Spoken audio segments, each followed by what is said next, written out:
Welcome to the Berlin Drawing Room. Today's class is gonna be about travel sketching. So I'm gonna quickly share with you some tips and tricks to how organize yourself for travel sketching. Even if we can't really travel now, but you can go around your own city or just practice from pictures like we're gonna do today. So when we will be able to travel and explore more, we are ready with all our things to do our urban sketching experiments.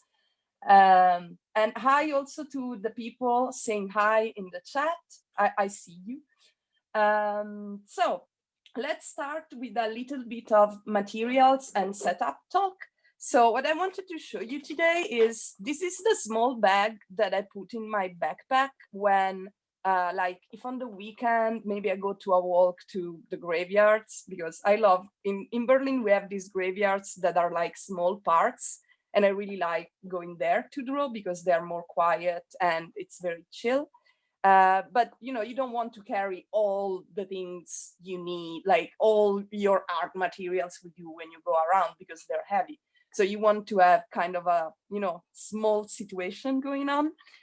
So I wanted to show you what I have in my minimalistic urban sketching kit. So in the back, I have my small sketchbook, and then I have some water brushes that I'll talk about later. And I also have some glue and tape, because I have a MacGyver crafty instinct. You never know when you're gonna need glue or tape in life, so that's important. And so I have my sketchbook, and then I have some pens and pencils here, some water soluble, some water resistant, a couple of brush pens, so different things to do line work. And then I have here in these small things, I have my pencil sharpener.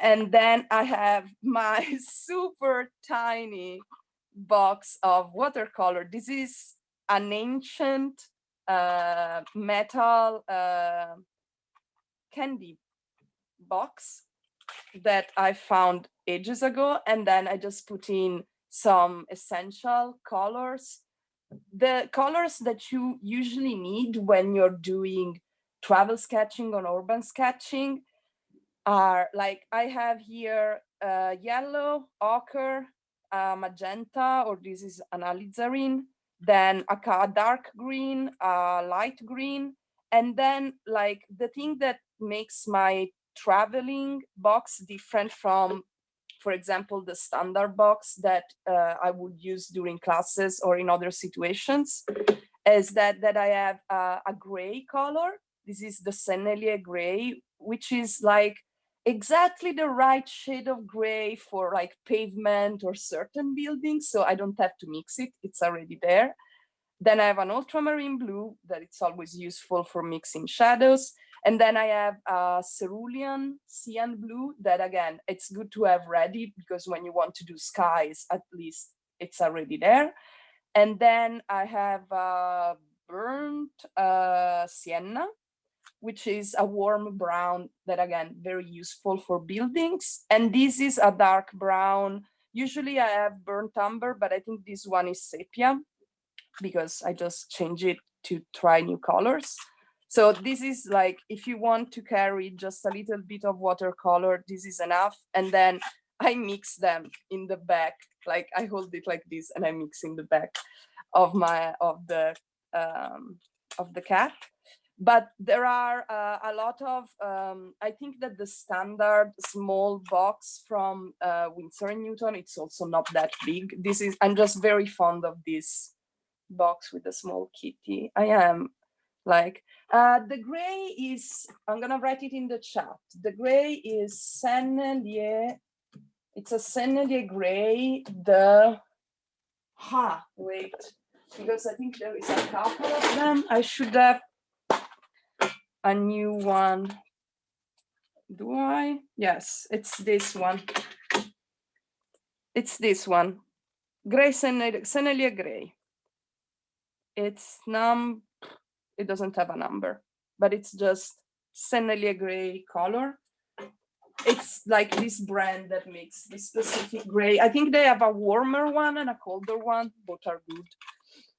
So this is what is in my box. And then this is a very small, cheap sketchbook from Talents. And it's like a mixed media sketchbook. And I either work with pen or, let's see, like with light washes of watercolors. And this paper, as I said, for this kind of quick sketch style, even just decent mixed media paper is enough. You don't need fancy watercolors. Let me see if there is. So see, you can work with watercolor on this and it holds. It does its job. And yeah, so this is my tiny sketchbook, but I'm not gonna work on this now because it's too small. But I just wanted to show how you can set up like a small travel set for yourself without having any, having to use anything too fancy or something. It's not that heavy. I just throw it in my bag or I move it from bag to bag, and it's very useful. So about today, what we're gonna do today is I got very wait, I didn't Sennelier gray. Okay. I thought that it would be nice to do a small view from Berlin. I'm dropping the reference picture for everybody in the chat. You should find it there. And it's a view of the Berlin Cathedral. And this is what we're gonna work with today as a subject. What materials we're gonna use today? Watercolors. So if you have a watercolor box of any kind, it's gonna be okay. Then we're gonna use, as I said before, pigment liners. So things that make a black line that you can go around. If you don't have watercolors, you can also do the art in color using pencils, and it's gonna be okay anyway. And then you can use a black pencil or a black marker on top. Again, that's gonna work super well. And then for those who never saw them before, I'm gonna show you what a water brush is. So the water brush is the best friend of the location sketcher. It's a brush that has water in the handle, and to load it up, you just unscrew it, and then under the sink, you just pour water inside here, and then it doesn't leak. These ones are, if you have to choose a brand, I tested pretty much all the water brushes on the market, and the most reliable ones are those from Pentel. And usually I get the, wait, this is already wet, yeah. Usually I get the large pointy tip, this one, because I feel it's the more versatile rather than a smaller one. And the principle of water brushes is that the water is inside. So if I do this, it doesn't go anywhere. But if I press, yes, I am Katie. Yes, it's being recorded. Only this camera is being recorded, and probably at some point they're gonna put it for everybody who could not come today somewhere. So if I press on the body here, you can see that water drops out. And this is how we regulate our water flow. I'm gonna write the brand of the brush. It's a Pentel water brush in large. Okay. There are also these other kind of water brushes, which are like these are the ones from Bosner. And again, the tip, as you can see, it's very similar, maybe a tiny bit smaller. These also are quite decent, the Bosner ones.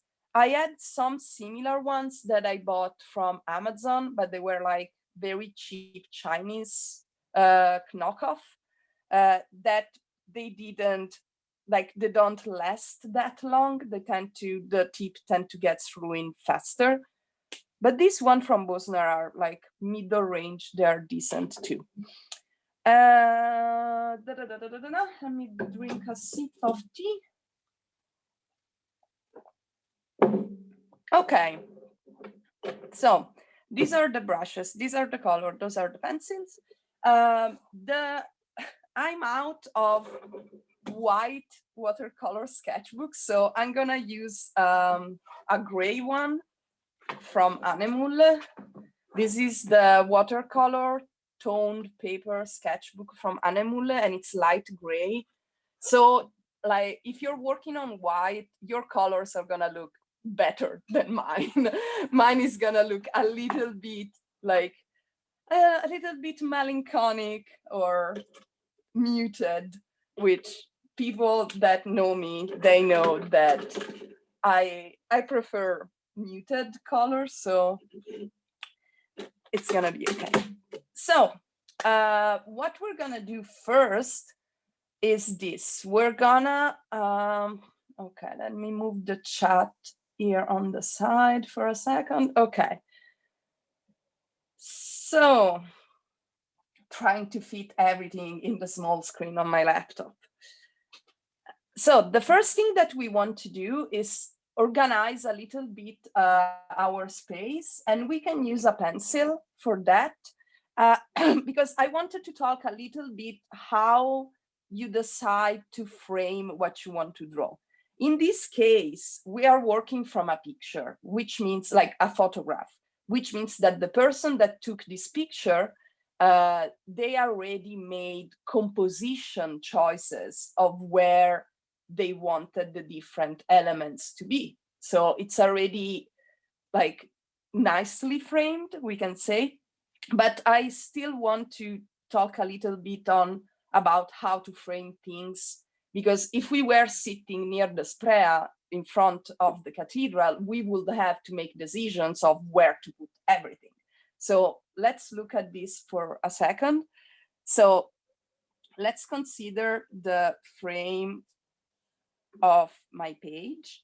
And one of the basic rules of composition that we can use, one second, will you post your colors in chat? You mean, do you want to know the brand or which colors I'm using when painting? Like in the small box before, the brand was mixed, like there were mixed brands, some Sennelier colors, some Winsor & Newton ones, different brands. This box is a custom box, like I bought the individual pens ages ago, and these big ones are from, these are St. Petersburg White Nights watercolors. They're very cheap and very soft, but I don't think they sell, like this comes from Russia. So I don't think they sell small boxes.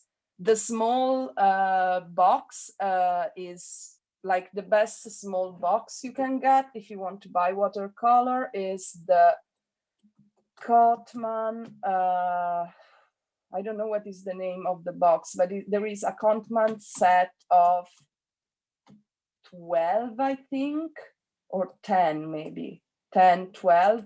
It's a white plastic box. Wait, I'm writing everything in the chat. White plastic box. And this is like, it's the best like quality for price box you can get. The pencil that I'm using is I have no idea, just picked it up. It's a random 4B water soluble graphite pencil. The specific color I'm using, I can try to write the colors down again. Hopefully, if I say the names of the colors low enough, you can read it in the subtitles. Back to composition.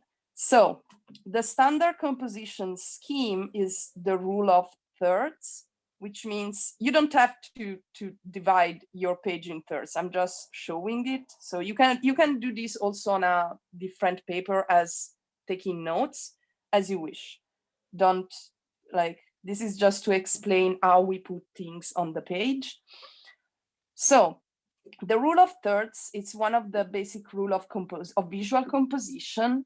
And it's based on the idea that when we read an image, we go from like Western habit, it's going left to right. So we read the image like this. So the bottom right is like the final point where we see the final thing that we see of the image. And then the focal points of the image will be at the cross between the two vertical axes and the two horizontal ones. Why it's important to remember these thirds things? Because when we have to decide where to put our subject, for example, if there is a tower or a specific monument or something or a tree, something that it's very tall compared to the rest of the composition, or maybe a statue in the middle of a square or something, or the corner of the tallest building in the city view you have in front of you, you always want to put that on one of the thirds, of the vertical thirds.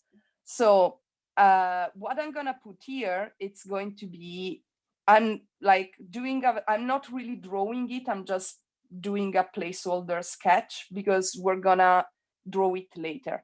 So I can, use as a placeholder, I can place my cathedral here. So the cupola of my cathedral can be here on this strong third, okay? And then everything else can develop from that point, basically. So here I have, the other smaller towers on the side, and then here at the bottom, and look, it fits exactly with the bottom third. Here I will have my bridge. I don't remember the name of this bridge. Does it have a name? Who knows? Probably Sophie knows. Exactly. Sophie, what is the name of the bridge?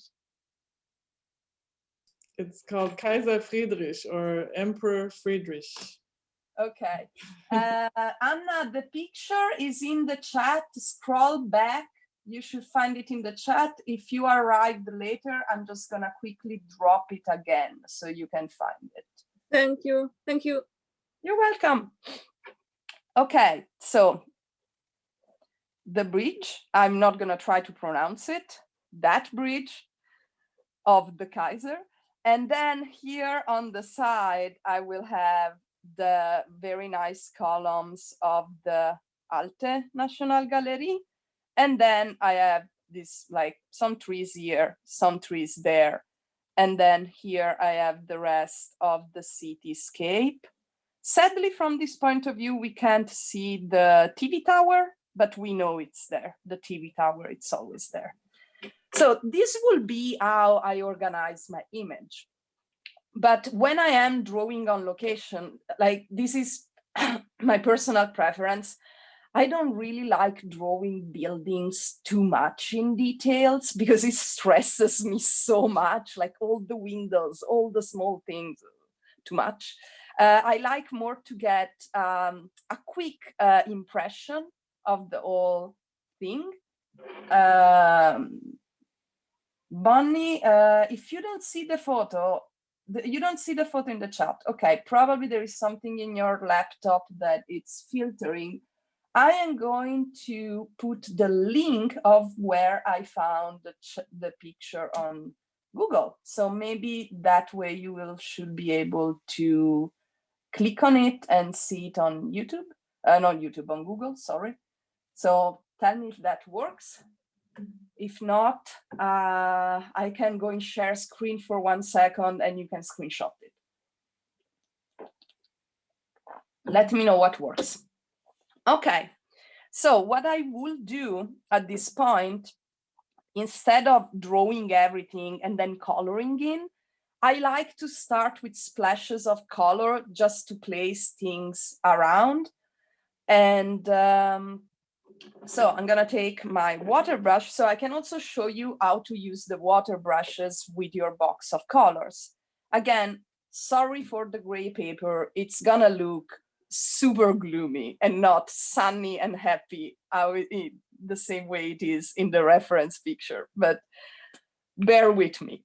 This is what I have. So when I have to mix colors, what I do usually, if I know that I have to do, like, for example, now I want to put some color in the sky, I always make the color before and then put it on. If I am doing small details, I can take it directly from the pen. But in this case, I will just squeeze my brush in my palette, see? So I have the water comes out. And then I'm gonna go take the color from my palette. If you have this kind of sky color, cerulean, you can use that. If you don't have cerulean, you can get sky color by mixing Prussian blue, which is the blue that it's like color of a navy coat blue. And then you have ultramarine blue, which is the other blue that I call Lacoste sweater blue. And if you mix a little bit of these two colors together, your resulting color will be something like sky color.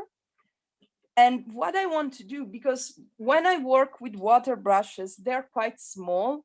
So I can't really get, big flat washes. It's more a texture thing going on. Let's see if the blue shows up. Yeah, it shows up on the gray. So I'm just gonna keep the brush very flat, parallel to the page.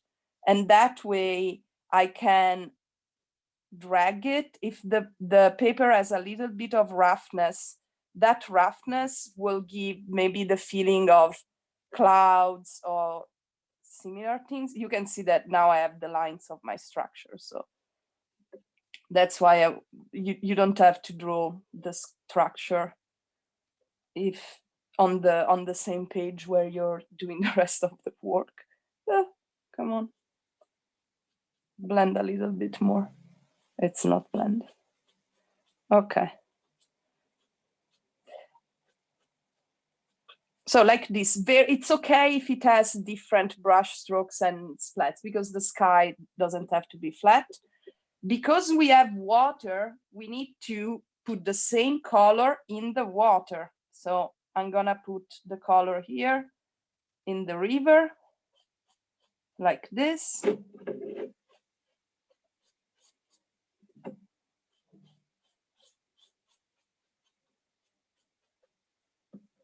You can also delete your pencil lines before doing the background so it comes cleaner. So I'm gonna do the sky. The other thing to keep in mind is that when we're drawing on location, we don't really have, like a hair dryer to dry up in between layers. We kind of have to go with what it's happening. So what I'm going to do is, usually I try to work on elements that are not touching each other directly. So while I'm doing another element, that one has time to dry up.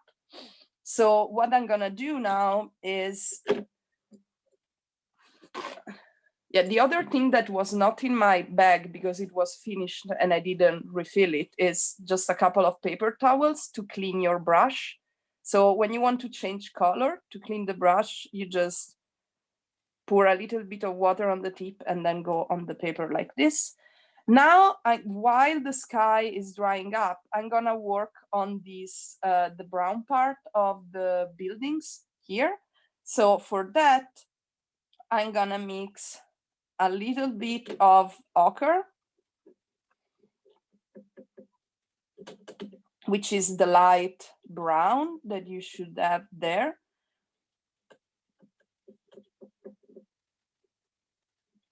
And if my ochre is too bright, let me get, okay. Oh, this is not too bright. If it's too bright, you can put a little bit of the blue in it to tone it down.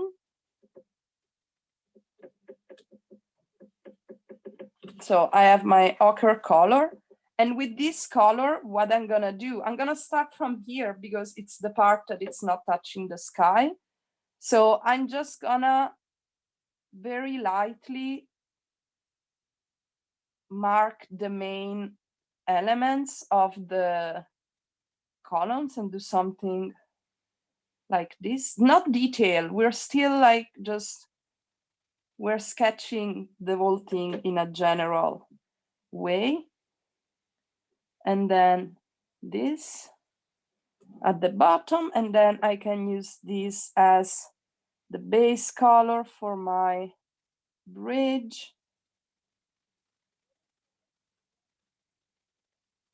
Here. And then I'm gonna put this color in the water. And when I put the color in the water, I want to use horizontal brush strokes. So what I'm gonna do is just do this kind of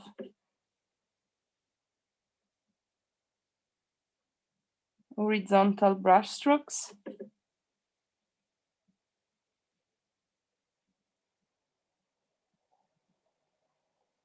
Like this. Only where there is the reflection of these two things. And now I'm gonna wait until this dries, and I'm gonna leave you like a couple of minutes of time so you can do these two things, and then we move on to the rest, okay? If you have questions, feel free to ask either in the chat or just by unmuting yourself and asking.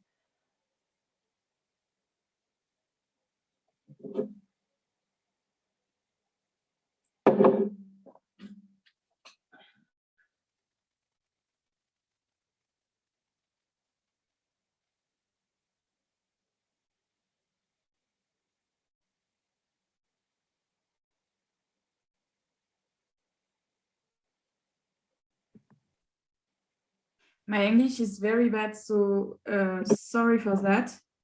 No worries. You hear me? Okay, cool. My question is, okay. During this workshop, you maybe shown already said it, but I didn't hear. You will always show us, and we have few minutes after that to do it, or do we have maybe to do it with you at the same time? No, usually I always show some things and then Okay. I give some time to do it on your own, because I believe that humans learn things using mirror neurons, like monkey sees and monkey does. So first I show you, and then I wait a second so you have time to do it, and then I keep going, and then I take a pause, and so you can do it. I always do it step by step. So like, of course, I try to wait an average time because everybody has their own pace.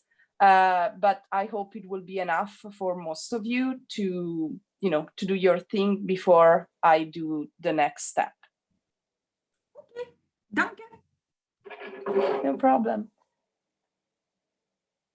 The pencil marks can erase under the watercolor. It depends on the paper, but ideally, the thing is, usually it's also a stylistic choice. I like when sketches are full of construction lines because they feel more alive.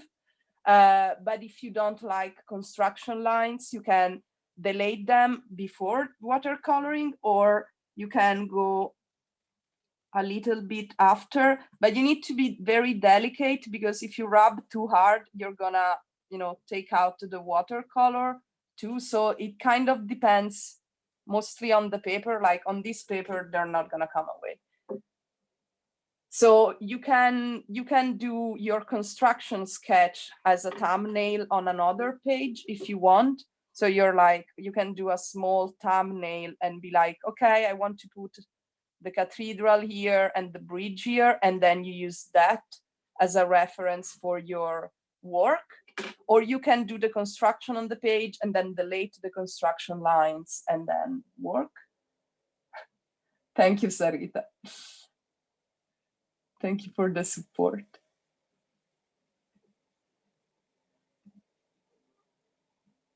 Yeah, and usually I choose when to continue. I just go around and see if everybody's still painting or at what point we are.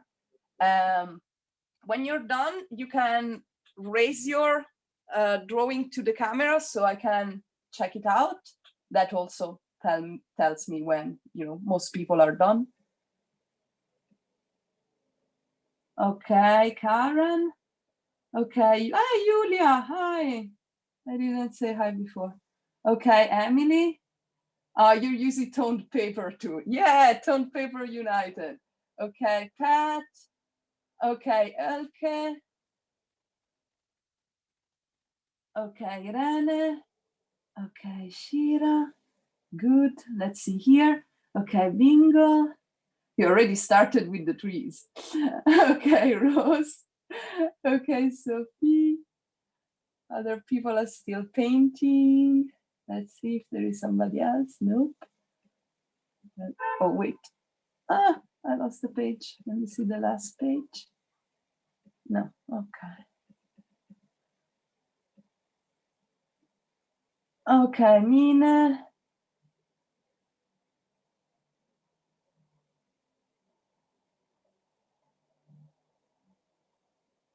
Yeah, you don't have to do it during the class. You can also choose to do it later and just follow the class along. I'll try to be entertaining. That's also why I have two cameras, so I can be more entertaining.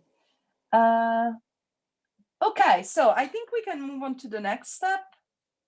What do you say? Yeah? Okay.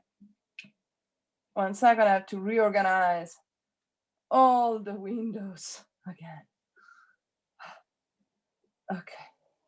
One day I'm gonna have like a super huge screen just for my Zoom classes so I can see everything super nicely. Okay, then after we've done this, what we're gonna do is we're gonna mix on the leftover ochre. And this is an important concept, especially when we draw on location. We want to try to recycle colors as much as we can, like just remix the colors on the colors you mixed before, because you don't have much space, you don't have a huge, you know, palette to work on. So we recycle. So now we're gonna make darker brown, and I'm gonna mix a little bit of burnt umber, which is the cold darker brown. So whatever darker brown you have. And so we're gonna make, yeah, a little bit more. If it's still too warm, it is a little bit too warm for my taste, you can mix a little bit of ultramarine with it to make it a little bit more, yeah, more grayish brown, I prefer. And with this color, I'm gonna go on the buildings here in the background. This one, maybe this one. And then I'm gonna go where the cathedral is. And I'm just gonna do a very simple base color pattern on the cathedral, trying to follow the shape of it, but very loosely. We don't have to be super precise at this point. We leave the space of where we want to put the trees after. That's it. I don't have much more from the cathedral. And then again, I want to go with the color on in the water a little bit.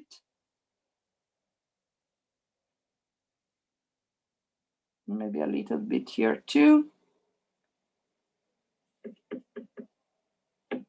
And I can also go with the darker brown here on the edge of the bridge, so we can separate the balcony from the rest and these cupolas from the rest. Yeah.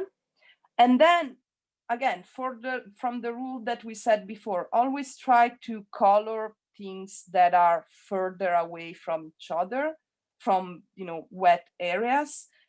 Since here it's wet around where the trees are, and this is the first thing that I did, so it's already almost dry. I'm gonna move on to the cupola now. And so again, spirit of recycle, I'm gonna do the green color of the cupola over the leftover blue. So I'm just gonna mix a little bit of green with it, dark green, and then test the color. It's maybe, where is it?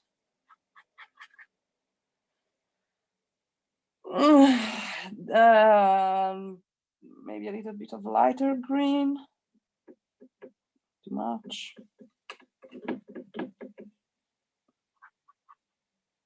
Better.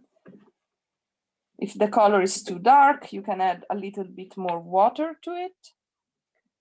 And then with this one, I'm gonna go on the top of the cathedral, on the cupolas, and I'm gonna try to leave, there is the sun going there, so I'm gonna try to leave the parts that are touched by the sun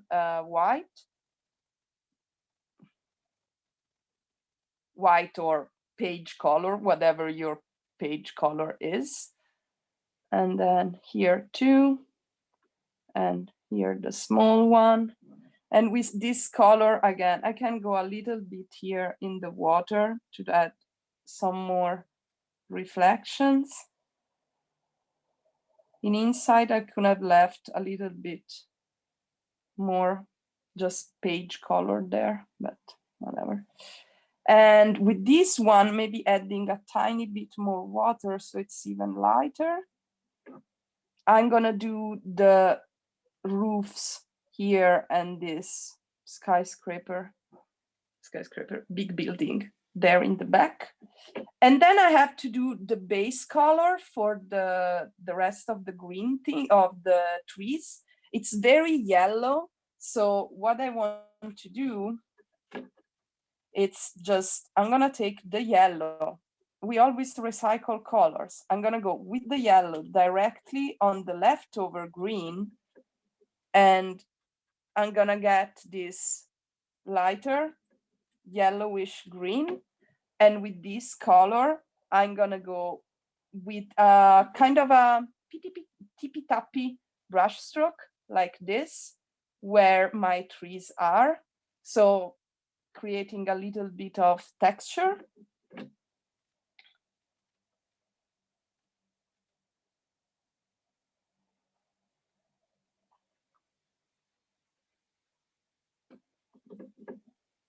And then I have more trees here in the back, like this. And then this color, again, I'm gonna put it in the water. Every color that I put above, if it's close to the water, then I want to put it in the water, in the reflection in the water too.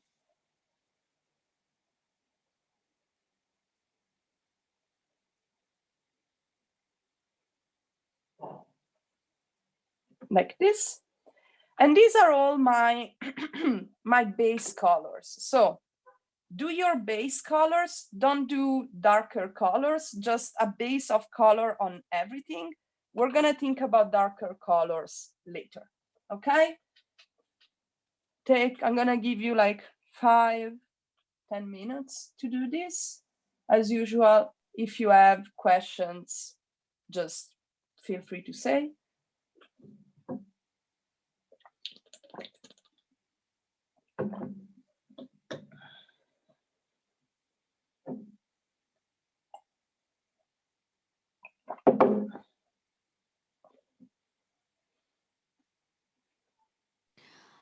Sorry, I have a question.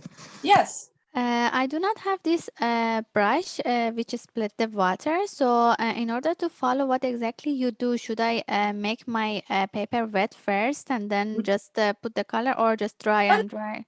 It behaves, the thing with the water brush, it's just that you can carry the water here and then I press and the water comes out. But when I take my color from the pen and put it on the paper, it behaves exactly as a brush would. So if you have a watercolor brush and you're taking your water from here, it's the same thing. Like, instead of taking the water from here and putting it in my palette, I just squeeze my brush and the water comes out from there. I'm showing it because it's a nice tool for sketching on location, but you're home now, so you can use whatever brush you want and whatever water source you want. It's gonna be absolutely okay. Thank you. You're welcome.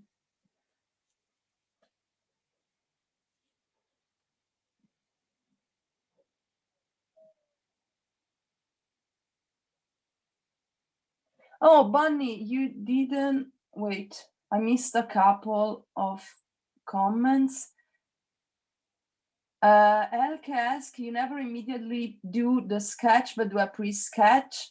So if I was on location, I would have started directly with the watercolor without drawing, just with the splotches of color where the buildings and all the things are, because the drawing, we will do it later with the pen. If you want to have a pre-sketch, you can do it as I did now, so with a water-soluble pencil, and then you can just keep the lines that you need to organize yourself on the page.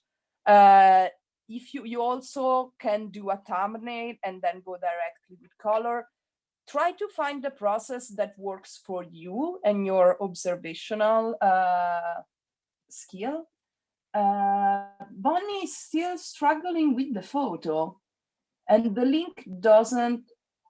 Yeah, the link throws you off the class because it makes you okay. Bonnie, are you connecting from a browser without using the Zoom app? Maybe that's why. Because other than putting the image in the chat or putting the link to the image in the chat, the other option that I have is go in share screen, show the image, and then you screenshot it. Do you know how to screenshot, Bunny?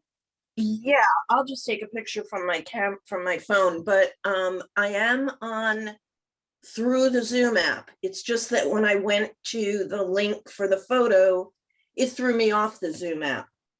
But because it should open the browser to show you the photo, in theory.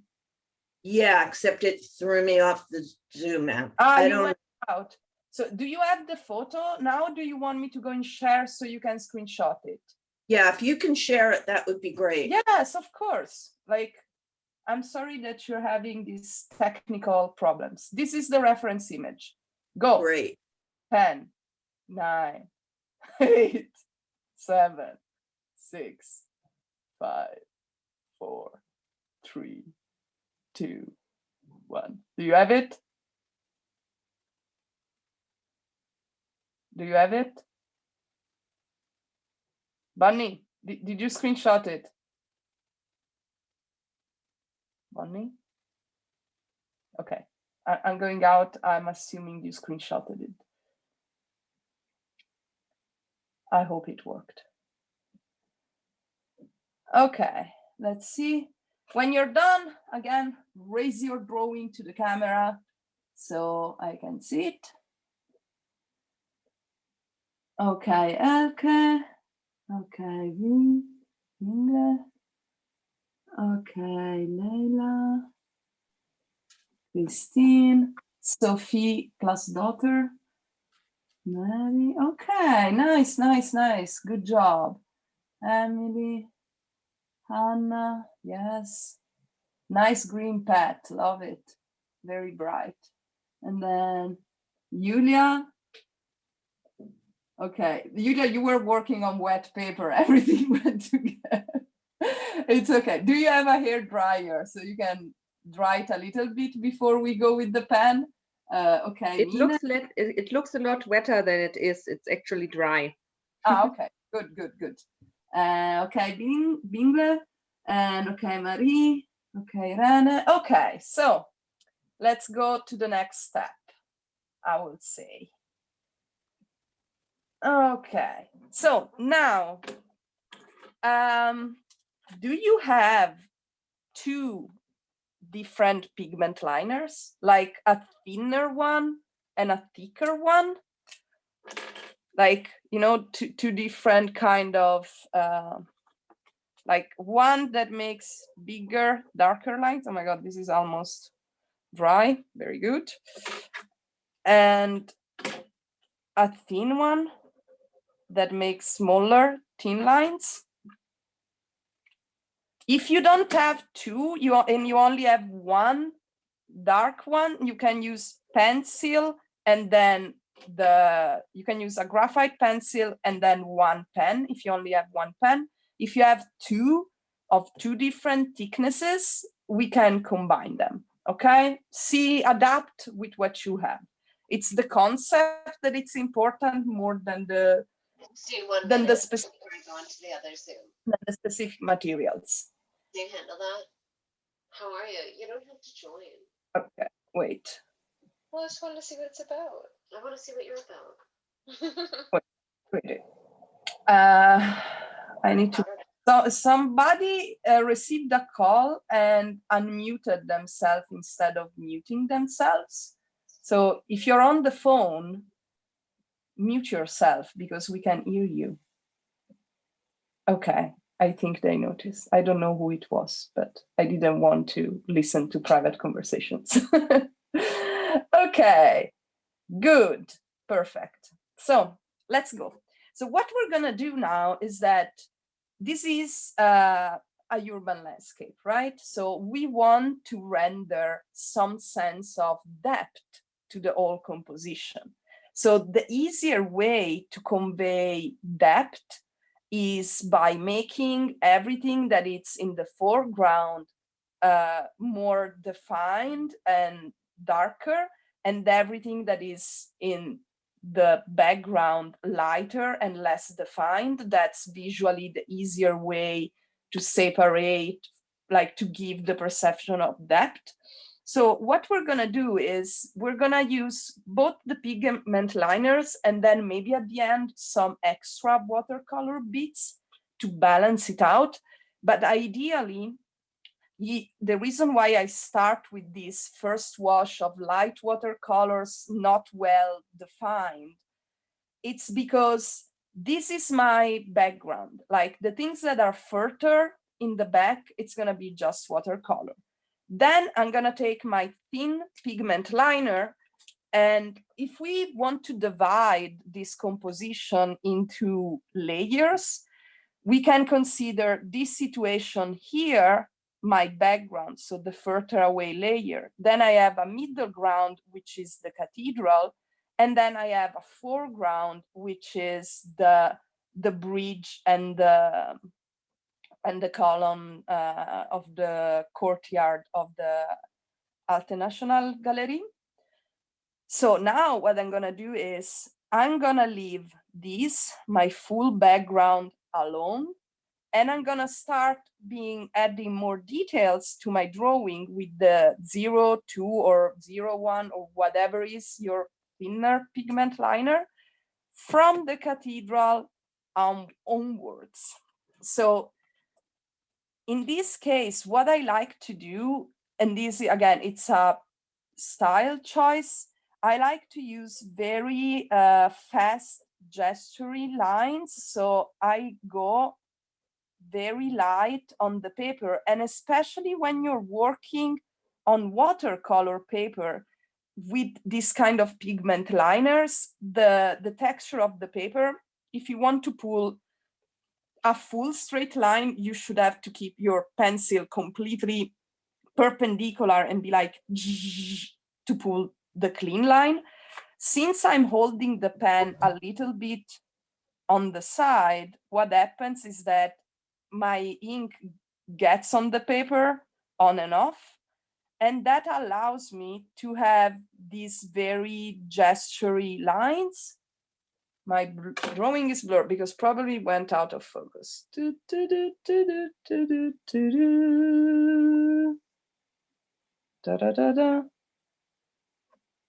Is it back in focus? No? Wait, let me double check if I'm on the right. Wi-Fi. Yes, I'm on the strong Wi-Fi, so it's just, I'm gonna reset it, and it's probably okay. Focus.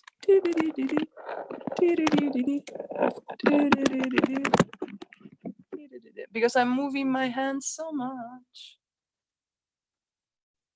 Is it better now? I see it in focus in my preview. Is it better? Decent? Let's hope so. I can also try to go. Yeah, it's better. Okay, good. So, gestury lines. So we're not trying to be precise here, please. We don't want to be precise. We just want to very quickly sketch the main elements of this architectural subject. And the more I go like this light and flowy on the paper, the easier also is to like to hide mistakes. So if I'm not being precise, if one line it's a little bit off, or if something it's a little bit off, I can't really see it that much, which again, it's a usual thing. Then I'm gonna start working on my bridge. So I'm gonna do, also I have the feeling that I did my bridge too short. Oopsie. Okay, my bridge is a little bit shorter than what it is in the picture. I don't know why. My brain decided to make it shorter. And again, when I do the bridge here, I don't have to be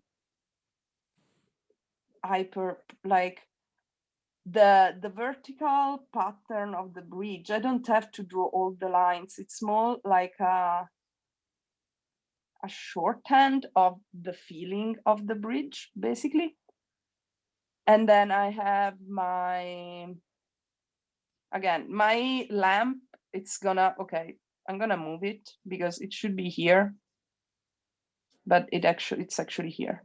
Gonna move things around. That's the beauty of urban sketching, because it's not a photo. I can move things around.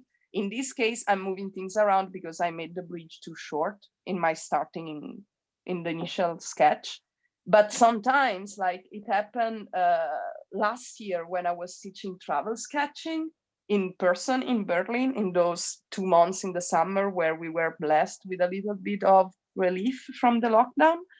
And we went to draw the Alte National Gallery, and there were construction works, and there was a huge crane in the mid, like in front of the building. And if I had to take a picture, you know, you can't really take the crane out of the picture. But if I'm drawing and there is a crane in front of my monument, I can just keep the crane. So I really like the freedom that working with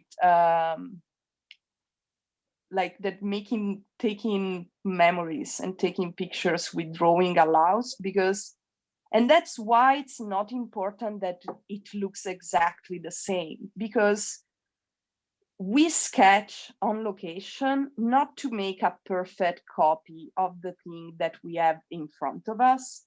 We sketch on location because we want to spend some time with that view, with that thing that it's, you know, giving us some sort of emotion or feeling that we are enjoying. And by drawing it, we observe it with more attention that we would if we were just taking a quick snapshot with our phone. And when we make a drawing, when we look at that drawing in the future, we will recall the experience of sitting there and being in that place. And that's why it's cool. It's a recording of the time you spend there, not of how the thing look like. It's not a quest for realism. It's a tool to experience reality, basically. Oh my God, that got so deep so fast. it wasn't my intention. Okay, so sketch with the 02 liner everywhere. And I can also go a little bit in the water, exactly under the things. So here I can also mark a little bit on water where the reflection of the bridge and of the columns are. And when I'm going in the trees, I'm not doing the contours of the trees. I'm just sketching a little bit where they are darker, where there is the shadow of the tree, only of these trees in the foreground. So I'm just doing these very free sketchy lines where you see that it's darker.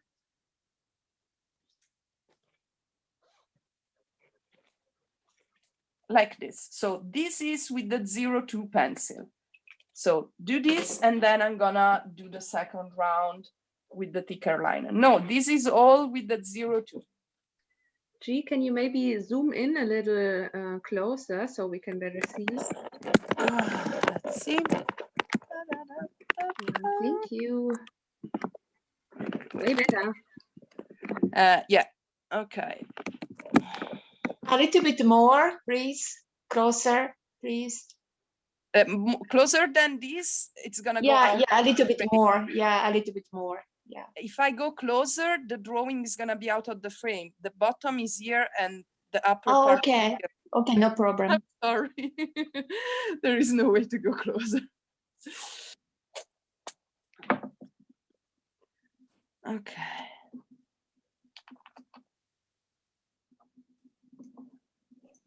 I have a question. Can I ask you? Yes, of course. Okay, so usually when we just before we paint and before we sketch, do you choose 3 main colors like yellow, blue, and red, something like this? No. No, usually I use the like this is the standard watercolor palette that you can. Those are the standard colors that you have in a palette that you can use, or in the small one that I showed at the beginning, I put like common colors that I use. So there is the sky color or the gray, but it's not like when you put the colors from the tube, so you have to choose them before. That's the handicap of watercolor. You have your dry color and you can activate any one you want. You don't have, like when you paint with oil or acrylic, that you have to take the tube and then put it on the palette before mixing. It's a more direct mixing process. I see. Usually when you just mix colors and according to the color theory, are you trying to make mix colors and then you just try to choose like main colors according to the color theory? Usually the thing is, color in urban sketching, it's a very personal thing in the sense that basically everyone perceives color in a different way, even on an emotional level. What I was joking about before, that, I always look at color, is that, like, for example, I don't like saturated colors. So even if I'm drawing a tree in the sunlight and is super bright, I will never paint that green bright in my sketch because I don't like it.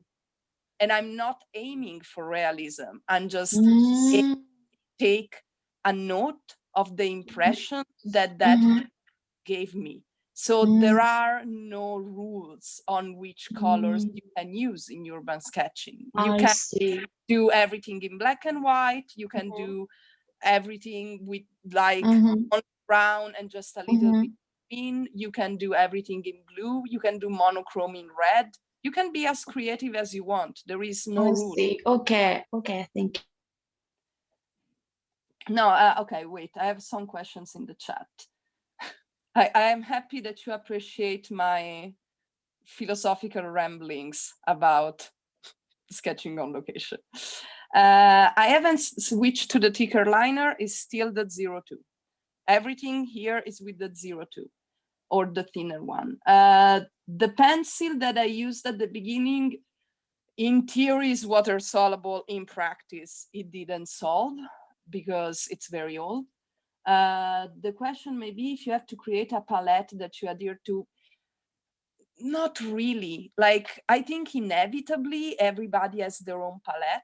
At least what I see, again, when I teach in the summer, when I teach these travel sketching workshops that I see, but even when we're doing this class at the end, if you look at what everybody's doing, everybody has already their own palette because everybody has their own green and their own blue and their own brown.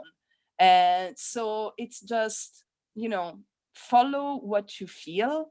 And then if you don't like it, if you don't like the result, you can adapt the result to your, like, oh, maybe this is too bright. So next time you try to make the color different to your own liking. But this is like not a technique that has any kind of academic framework. And anybody who does urban sketching and tries to be dogmatic about it, just, you know, I don't just at them because it's pointless. It's a whole thing that it's based on personal impression. There is no way to make it dogmatic, even if I wanted. Okay, so let me see how it's going. Raise up. Okay, Julia. Okay, Sophie. Okay, Christine. Okay. Layla, what are you using for the lines? Unmute yourself, sorry, you're muted. For the lines, I was using a very thin liner. Okay, rigger. And then I have a watercolor pen as well, but this is quite thick, so I don't like this. Yeah, we use it maybe at the end. Okay, Binga. Okay, Marie. Okay, Anna. Oh, Anna, you also did the greenery on top. That's lovely. Okay, Elke. Let's see. Okay, Rana. Okay, I was so far behind that I pulled out an old sketch that I had made and colored it. Good. We're painting together in any way. Okay, Vivian. Okay, Emily. Okay, Pat. Okay, Dom. Rose. Mine. Hi, Shani. Good. Look at that. Very nice. A lot of lines. Good job. Thank you. And then that's it. Okay. Da-da-da-da-da-da. Okay, so let's move to the next step. Da-da-da-da-da-da. Now, let's see if I can draw with the camera this close. If not, I will have to, yeah, I think it's better if I pull it a little bit more behind so you can see. Let's try this other point of view. Let's see how it goes. Okay, so the last step that we're gonna do is, like we said, we're gonna make the foreground a little bit darker and thicker, and then we're gonna do a final touch up with the watercolor. So what I want to do now with the thicker liner, I'm gonna go on the bridge and the columns, but only where I see shadows. So I'm not gonna do the full contour of the thing. I'm only gonna do the areas which are darker. For example, here on the bridge, I'm only gonna go at the bottom, here below, and the line of where it touches the water. And then again, I can expand with a little bit of lines in the water. Then I can go a little bit darker only here at the bottom. Then I can go darker here where my street lamp is like this. So my street lamp is darker. Then I can go here, and where the small cupolas, these things over the columns are, only on the left, on the right side, I'm gonna go a little bit darker because it's where the shadow are. This side is in the shadow, this side too. Then I'm gonna do only a line here under the edge because it's darker. And then I'm gonna do the, like this kind of reverse L lines where the columns are. So they give the perception of the columns. Like this. And then again, I'm gonna do a darker line here on the edge. Like this. And a little bit darker here. And you see, like already just by doing this, this comes forward compared to this one, okay? And then the last thing that I'm gonna do is I am gonna squint with my eyes while looking at the reference, so everything becomes blurred and I can see a little bit where the stronger shadows need to be. And what I want to do is go add those darker, like a little bit more contrasted shadows. And usually at this stage, the easier way to do this is to make a generic shadow color that I'm gonna use everywhere.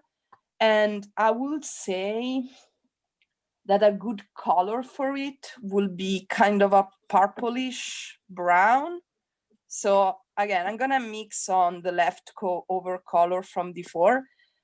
Somebody was talking about color palette, and the way I make colors like be harmonious with each other. Yeah, bye Barbara. Before you leave, if you want, I'm gonna leave you the, wait. I made a goodbye message for the end, but since you're leaving before, with my Instagram, if you want to follow me on Instagram, and if you want to leave tips with the links. Oh, the Patreon link is broken. Why? On track one, sorry. I can't copy links.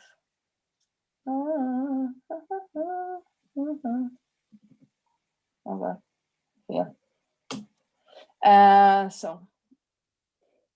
Where is it? My image, this, chat, all the windows. Okay, so I was saying, one way you can make colors blend together with each other better is by mixing them over the leftover color. And it's a technique that it's called Maddism, I found out in English. No, sorry, I don't have Venmo. I only have PayPal. The concept of Maddism is that if you mix the color with the dirt of the palette, there's going to be this undertone of muted brown or gray that connects all the colors you're using, basically. So what I'm going to do, I'm going to use this leftover green to mix my purpley shadow color. So I'm going to mix magenta, and this is already kind of purpley. And then I'm gonna put a little bit of ultramarine blue to make it more bluish, a little bit more red. Yeah, something like this. This is a decent shadow color. In Italian, there is a way to say for colors that are not well defined, which is literally translated running away dog color, or for the Italians in this class, color cane che fugge. So this is my running away dog color that I'm gonna use for my shadows and to give contrast to the whole thing. So I'm gonna start from, you know, all the things that I see a little bit darker. So for example, here, the shadows in the columns that I did before, this is gonna be darker. The shadow of these cupolas.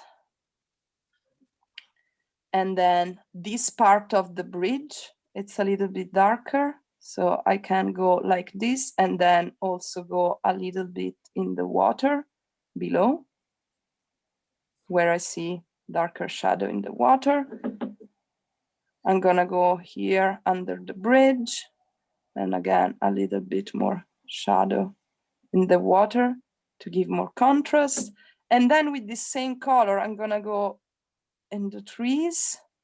And because watercolor is transparent, is not opaque, what happens is that even if I'm using the same color over everything for the shadows, because of the transparency, is still gonna look different depending on which color I have below, basically, if that makes sense. And then the same thing I'm gonna do on the cathedral. So I'm gonna just add very light, darker details.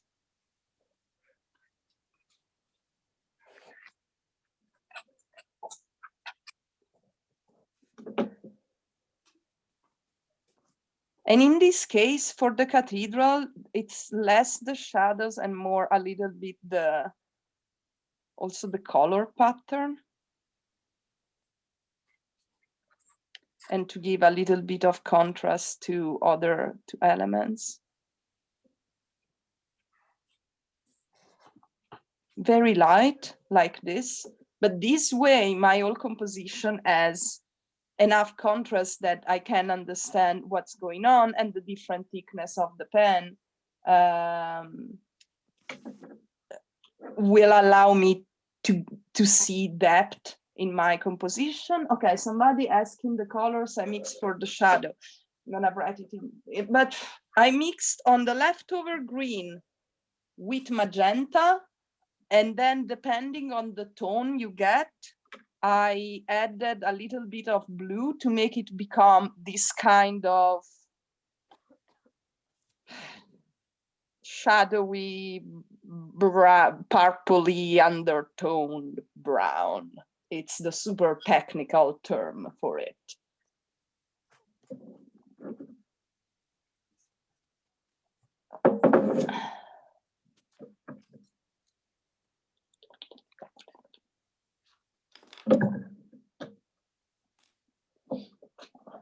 Yes, you can do it green, magenta, blue if you don't have leftover color anymore.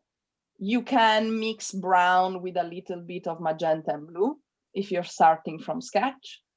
Or you can make a purple and then put some brown in it. You can get there in any way. What is important for me, it's that you learn how to recycle the leftover color in your palette.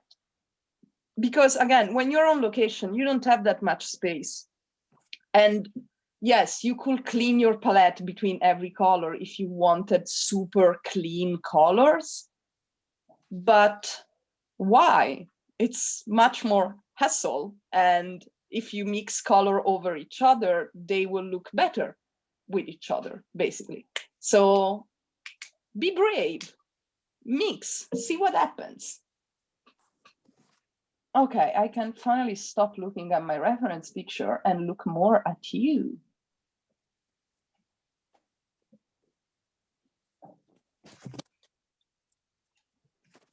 Okay, Julia. Okay, so since this was the last step, what I'm gonna do now, we can have a final round of feedback and sharing. And so I'm gonna take the spotlight off my camera. And basically, if you want to share your final result and we want to talk and your process, you can talk and the camera will move at you at that point, basically. Just so you're aware that, you know, your camera is going to be in the recording. So I hope that somebody will share. If nobody wants to share in the recording, I'm just going to lock the camera again and you can share privately. So if you want to share, raise your, like, wave your hand or use the raise your hand option that you have in at the bottom, and then you can unmute yourself. And when sharing, usually in my classes, what I suggest is say one thing that it worked, that you understood, that next time you will keep and do the same way, and then share one thing of the process that was unclear, or maybe you realize you will do in a different way next time. Okay, so one thing. Laila. Hey, here.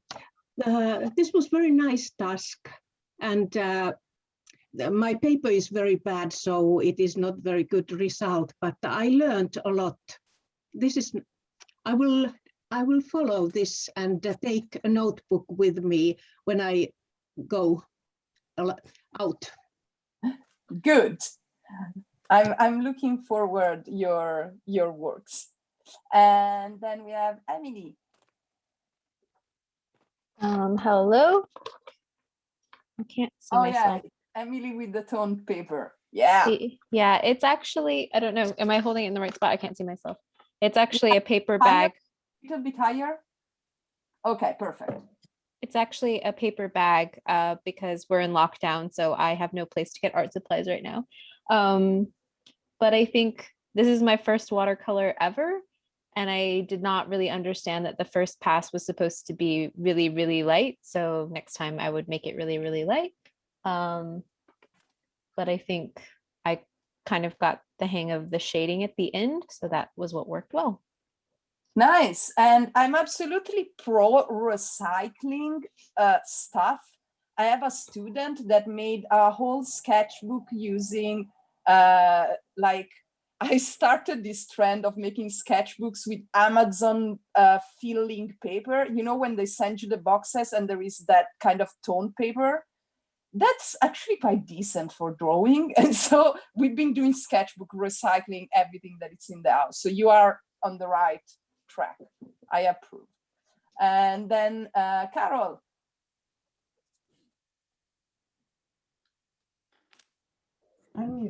Okay. I am actually a little bit pretty more to the impressed. left, Carol. Carol, to the left. To the left. Okay. Better. There we go. Okay. I have never actually been brave enough to go out and sketch in location. And your tips about using paint were awesome. I loved that. Like, just to be able to recycle paint and plan out your palette to mix the colors as you move along. This was awesome. I love that.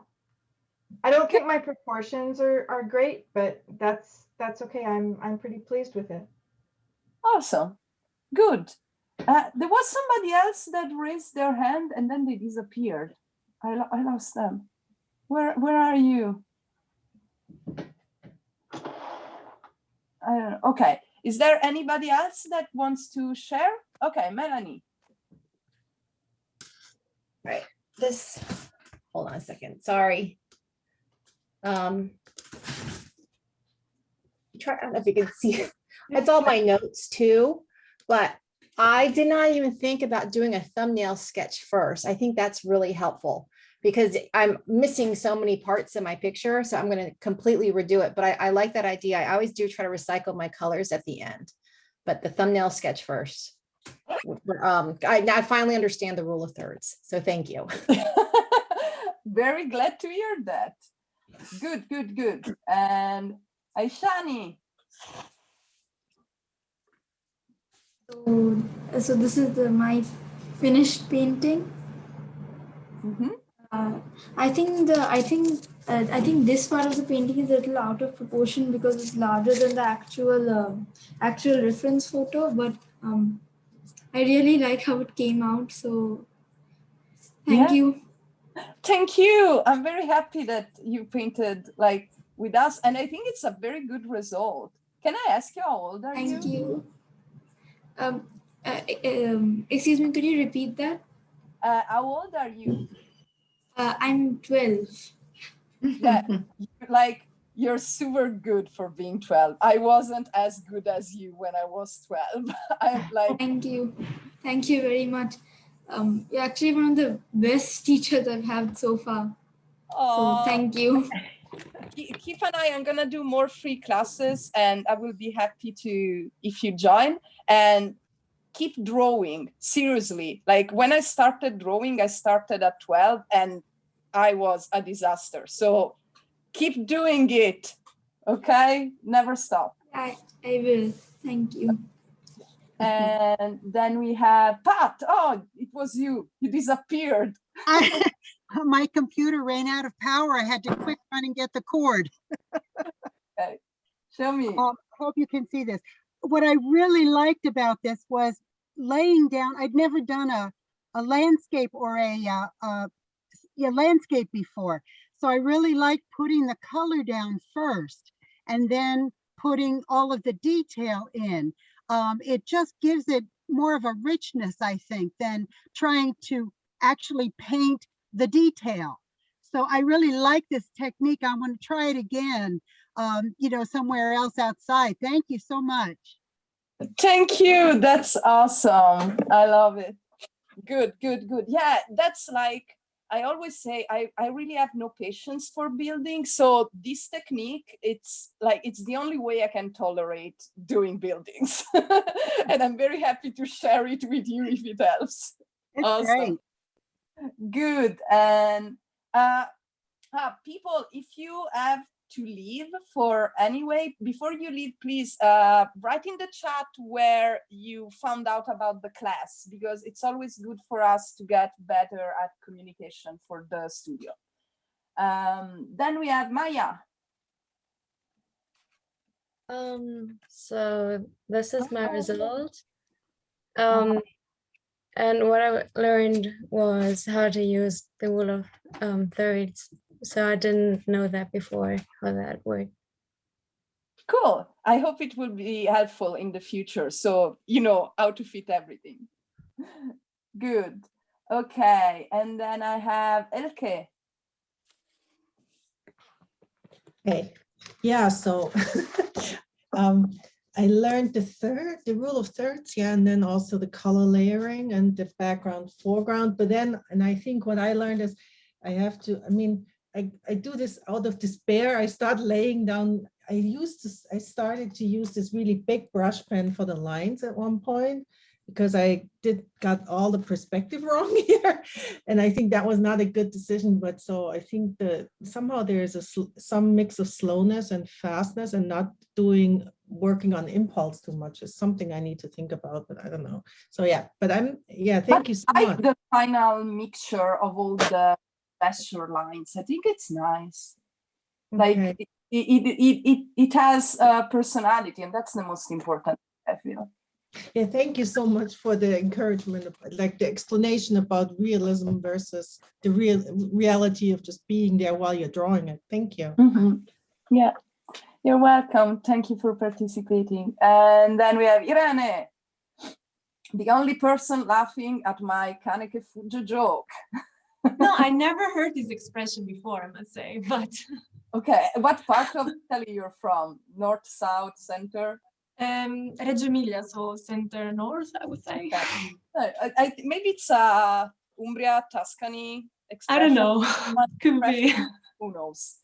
Okay, so Abbidigo. So, so at a certain point at the beginning, you started drawing, and you started putting the color, and I thought, oh my God, I forgot to start drawing. So I did a sketch very quickly, and then you explain how before just put the drops of color. So I didn't understand the first part, but it doesn't matter. I really enjoyed it. This is the first time I tried to paint a city landscape, let's say. And some things I didn't like how they turned out. For example, the water. But anyway, I think I mean, I really like your concept about painting the city landscapes and so on. And I really hope to be able to participate this summer to one of your live workshops. If we will be allowed, we haven't announced them yet because we have no idea if Berlin will be lifted from lockdown or not. Yeah, hopefully, yes. So we'll see. Okay. Good, nice. But thank you, I really enjoyed it. I'm happy that you like it. And I think, again, it's very important to remember that the point is the experience and not like how precise the result is. Okay, and then we have Rose. So can you see this? Wait, I just realized I can't see myself. So where's the camera? Here we go. I'll put it in a bit closer. So for me, this was a great technique because I get a bit overwhelmed by all the detail when I'm sitting outside looking at buildings and trees. I don't know where to begin.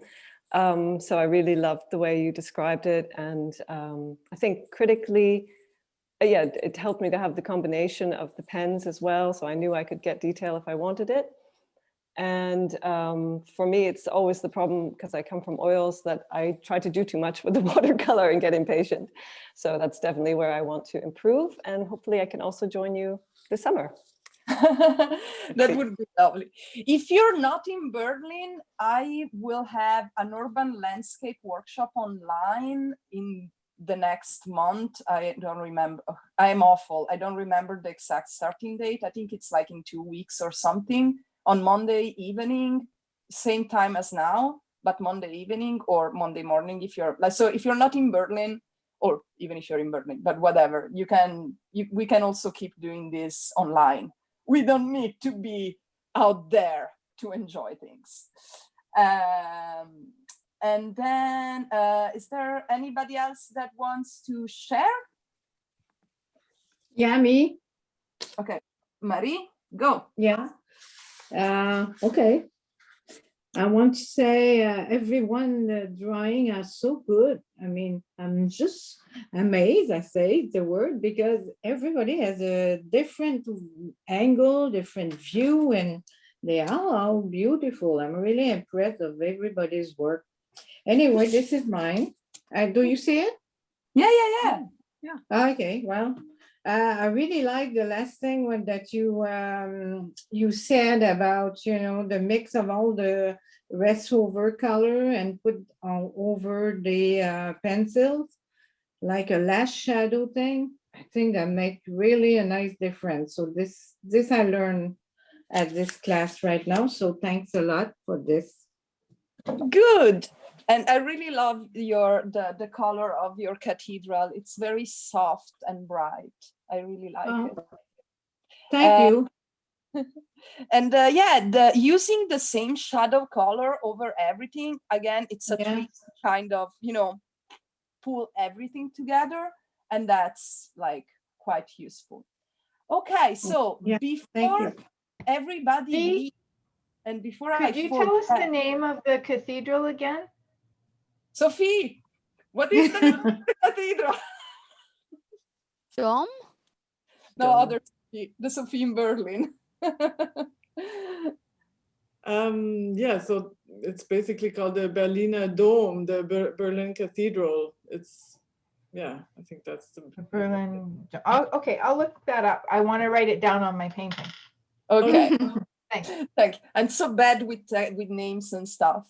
No, what I wanted to do before you leave, let's take a group picture where everybody holds the drawing in front of the camera, so you can hide your face behind your drawing. But I would really like to take a group picture of everybody because I always forget, and I don't want to forget. And because I have more than one page of gallery, I will take more than one. So hold your drawing there until I tell you that we're done, okay? Everybody, please. Linda, higher, okay. Hold it still, okay? 3, wait, I'm gonna wait for the last, okay, somebody's arriving now. Hold it there, don't move until I tell you can move. Okay, then second page, hold it there, don't move until I tell you can move. Gael, up. Okay, perfect, thank you so much. So I have this beautiful group picture of everybody. Let's see if somebody, okay, ask question. People that want to stay, okay. Okay, so if you want, I'm gonna rewrite my contacts and everything that got lost behind. So somebody also asked for the email, so I can give you my email, which is, wait, this, if you don't have Instagram or anything. So wait, my closing speech. This is important. I always do the speech.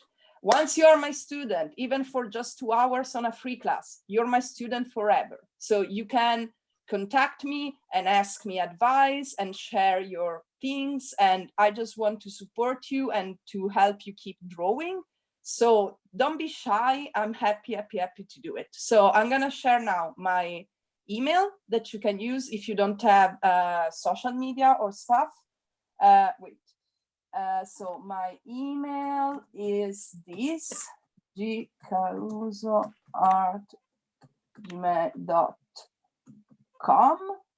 If you have Instagram, my I lost. I need to rewrite this. So I have Instagram here. If you want to leave a tip, you have you can do it on PayPal or on Patreon, and my Patreon link keeps being broken. I am so disorganized. I'm so sorry, but you should be able to find everything there in the chat. Then let me see if there are other specific questions. Oh, thank you for becoming my teacher. Thank you all for becoming my students. I'm very happy. I'm skipping the thanks, the thank you messages. I appreciate all of them. I have no idea when this thing is gonna be posted online by the, the Berlin Drawing Room management, because I don't do it myself, but I hope soon, I'm guessing. Not that much. Okay, I'm just checking if there are other specific questions. I'm just okay. No, I don't think there are specific questions. The group picture, I will post it on Instagram and Facebook. It's probably gonna end up there. Okay, are there any other questions, or does anybody wants to share something? We still have some minutes, so I'm still here for you. If you want to share or whatever you want, just be free, unmute yourself and do that, and then we're gonna say goodbye.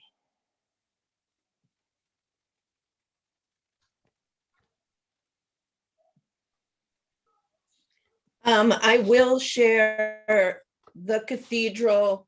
I came in, I got the picture too late to do it in class, so I did my old picture, but I'll share it when I do it. And this was terrific. Good. And if you are on Instagram or Facebook, just tag me and the Berlin Drawing Room so we can see it. Okay. Thank you to the person that said that my English is great. You are very kind. You are the kindest.